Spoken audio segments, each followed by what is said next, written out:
quelli che oggi sono i numeri derivano da scelte politiche fatte da maggioranza e opposizione, da continue modifiche delle regole del gioco fatte dal governo, per cui rendeva ogni bilancio scivoloso come una lastra di ghiaccio, ma soprattutto il tema vero è un altro: se si vogliono risolvere i problemi bisogna individuare le soluzioni oltre a denunciarle.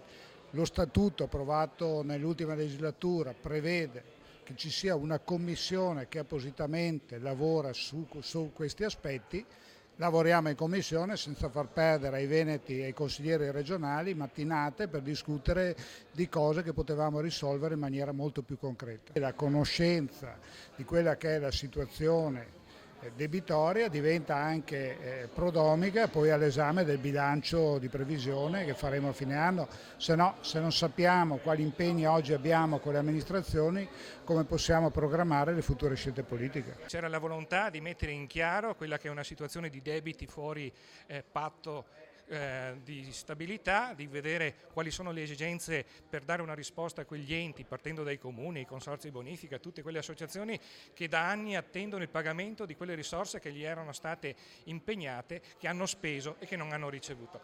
Tempi che ormai sono fondamentali per garantire che quei bilanci che sono in forte criticità abbiano una risposta. Purtroppo abbiamo capito che c'è più di 1,5 miliardi di debito da parte della Regione, che la Regione appunto da mesi non paga più, e questa è la necessità di dare una risposta. E la paura, visto che non abbiamo e non sappiamo i tempi da parte della Giunta, sia quella magari di aspettare un bilancio che preveda magari nuove tassazioni, l'applicazione dell'IRPEF o l'applicazione di accise sulla benzina. Queste non sono soluzioni, noi vogliamo capire come fare, magari anche sforando il patto di stabilità. Noi abbiamo ritenuto opportuno appoggiare questa proposta di risoluzione per sollevare il tema dei tempi di pagamento. C'è un problema di ritardo, c'è un problema di impegni che vengono assunti e poi non vengono rispettati, c'è un problema relativo ai ritardi che costringono enti e associazioni a rivolgersi al sistema bancario e pagare lautissimi interessi. Qui ci guadagnano